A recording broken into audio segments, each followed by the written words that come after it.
What if I told you that by using this one major chord shape here, you could play as many as 11 different chords all across the neck of your uke? This is part of our new series called Movable Chord Shapes, where I'm going to show you how to take 4 major chord shapes today and move them all around the neck so that you can start playing your chords in different areas and complementing some of your first position chords.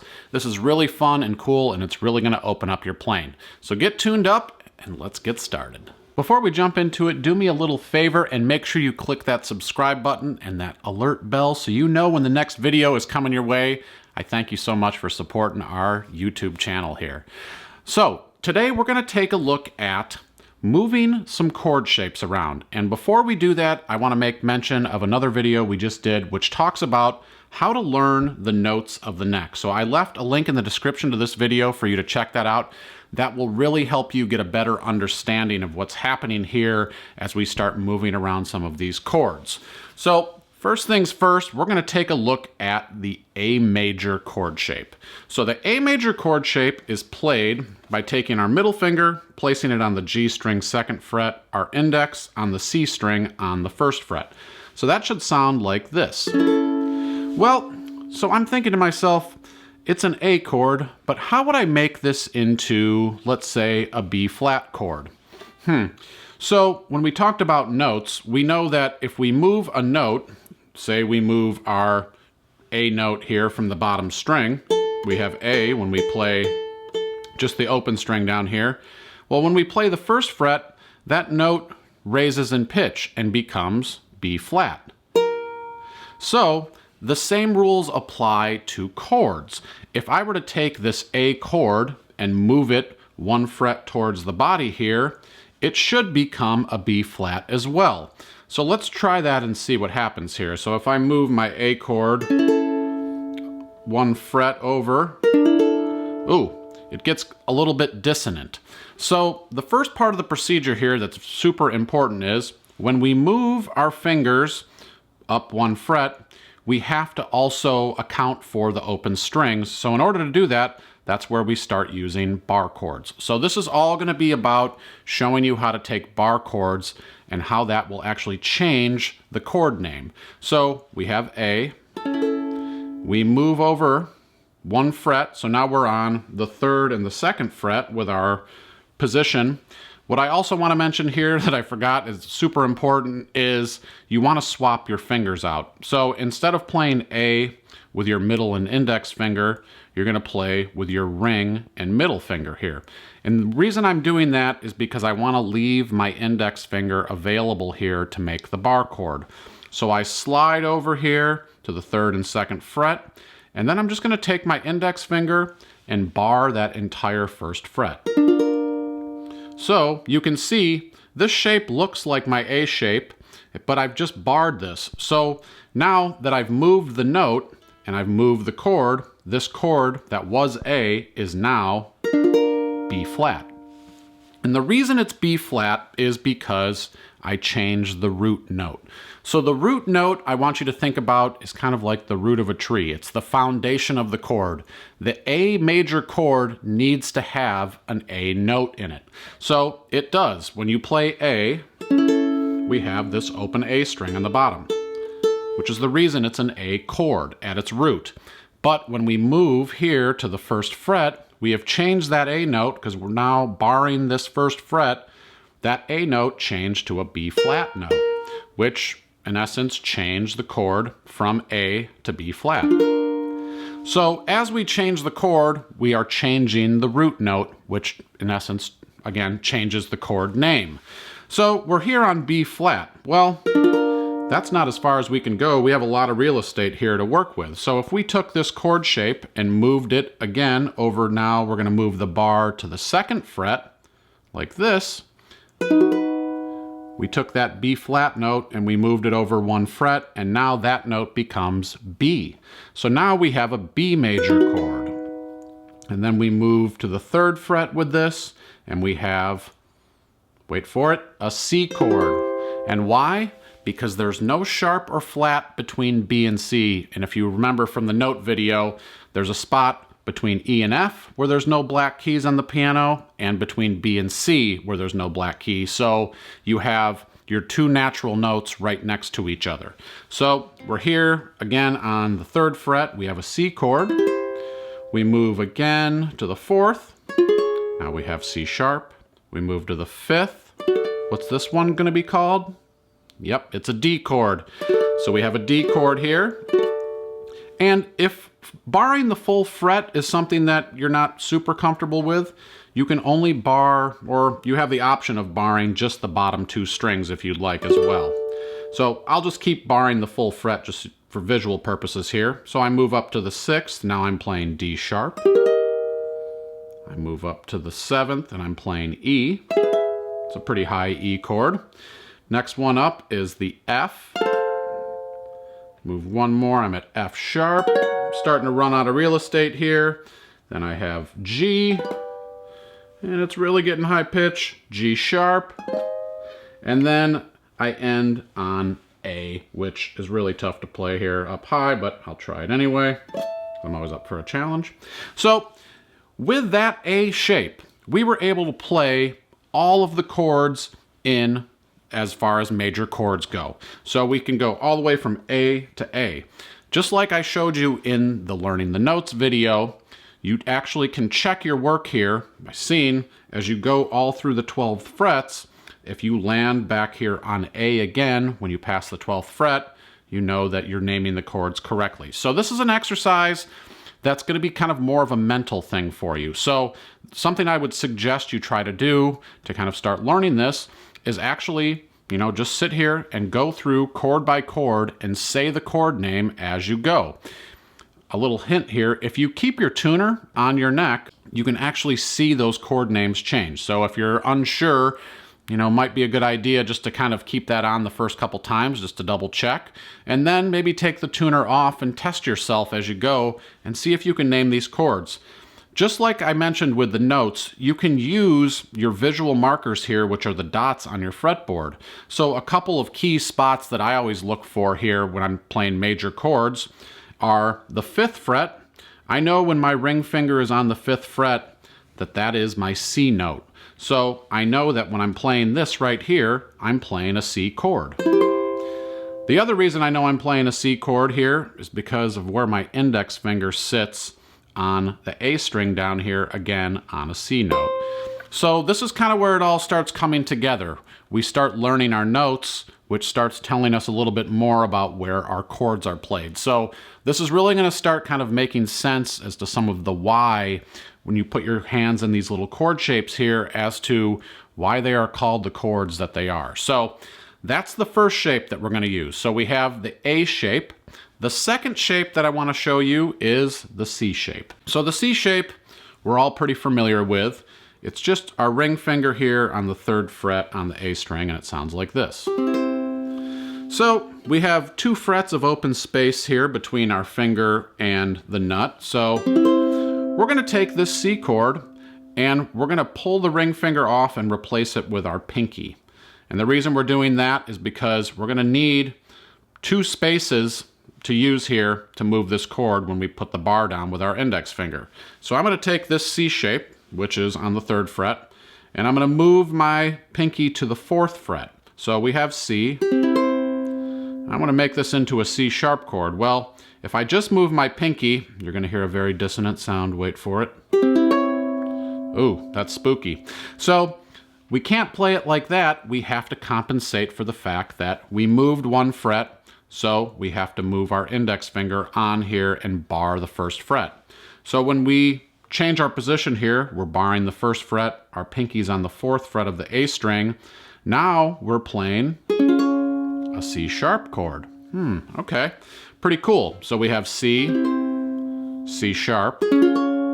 If we move over to the 2nd fret, now we're playing a D chord. I feel like a lot of you play this D chord because I've seen it before and I've played it myself, so you might recognize this shape. Well, now you know this shape actually was born from the C chord. We just moved it over 2 frets and it became the D chord. So then we move up another fret here. We have D sharp. We move up to the 4th fret with the bar, and now we have an E chord.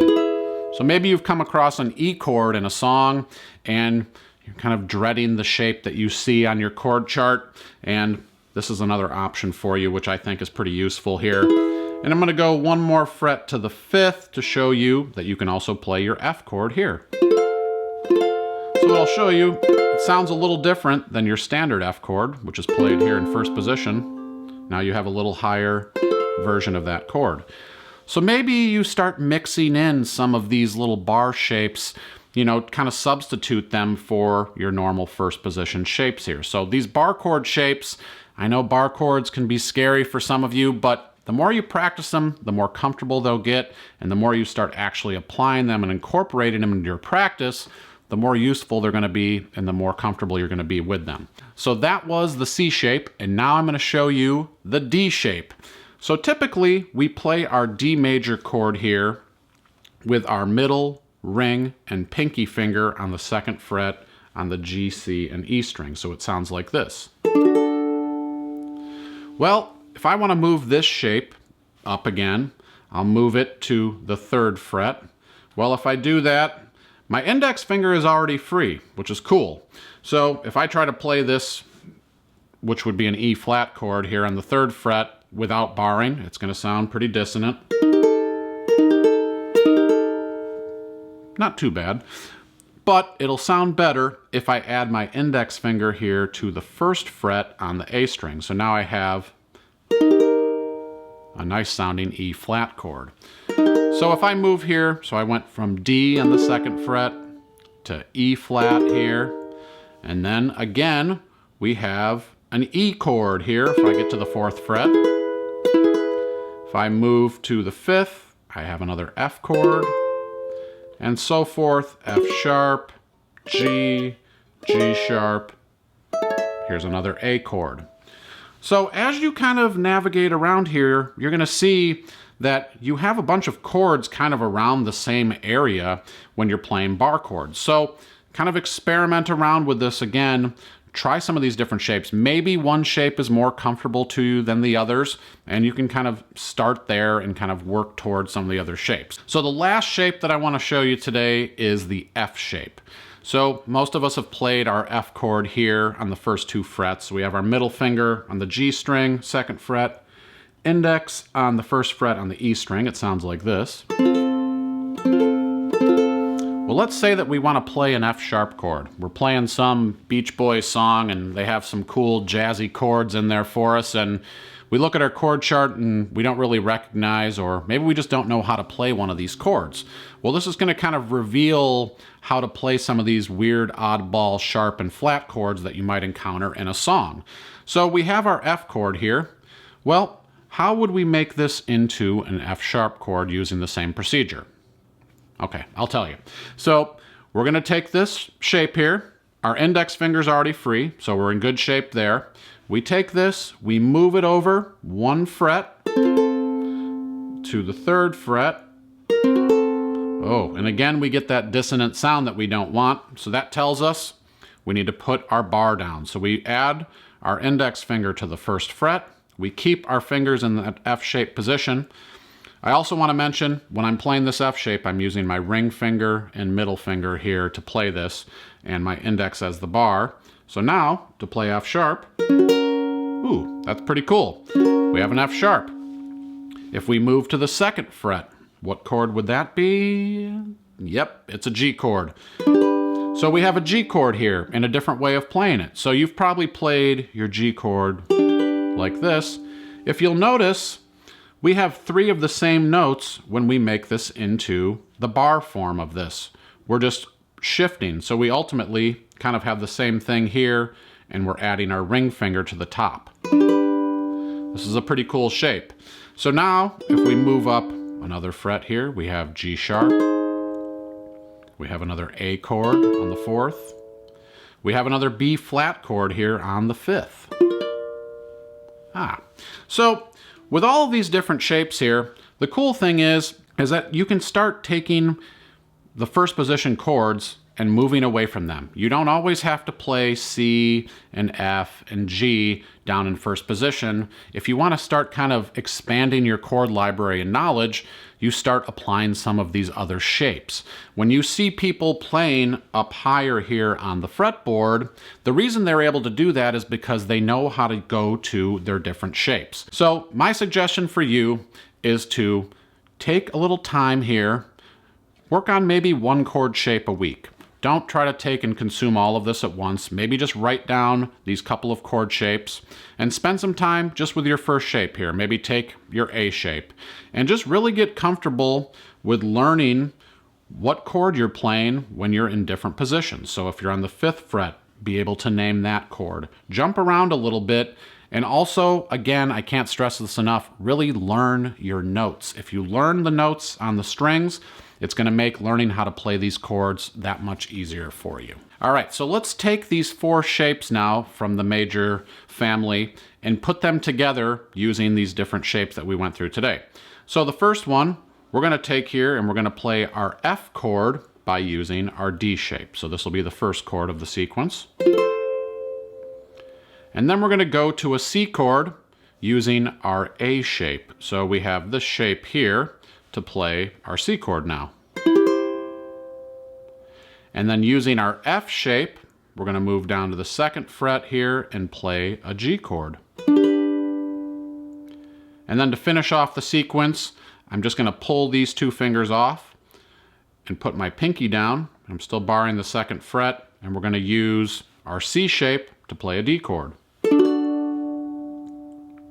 Pretty cool, huh? So we're just going to try this together, just to give you guys a little chance to try to use some of these shapes in the major family. So it's going to be a very slow, simplified exercise here. We're just going to do 1 strum on the chord with a 4 count. And this will just be a good way for you to utilize all of these shapes in a chord sequence. The cool thing is when you have this little sequence here, you could actually move this little sequence we've put together anywhere on the neck, and it'll still sound good together. It'll just be in a different key. So again here, we're going to go F, C, G, and D. So if you need to work on that chord transition a few times before we do this, feel free. If not, let's do it together. So I'm going to count with a 4 count, and we'll do a single strum. 1, 2, 3, 4, C, 2, 3, 4, and so forth. So just be ready for your down strum as we do this, and we'll go through it a few times just so you have a chance to kind of work on this. So here we go. 1, 2, 3, 4. 1, 2, 3, 4. C, 2, 3, 4. G, 2, 3, 4. D, 2, 3. Back to F, 2, 3, 4. C, 2, 3, 4. G, 2, 3, 4. D, 2, 3, 4. Well, thanks for checking out the first day of our little mini-series here on movable chord shapes. If you have any questions, leave them in the comments below. I know this is a lot to consume and digest, so if you have anything that's kind of questionable for you, just let me know. I'd love to hear from you guys. Also, I put together a PDF that's available at AllForUke.com. If you want to check that out, I'll have some exercises using these major chord shapes, letting you have a chance to put them together and kind of start utilizing them across the fretboard. So I thank you so much for watching, guys. My name is Kevin. Look out for the next video, which will be on minor chord shapes, and it's going to be super cool, and I can't wait to show you how to do it. I'll see you next time.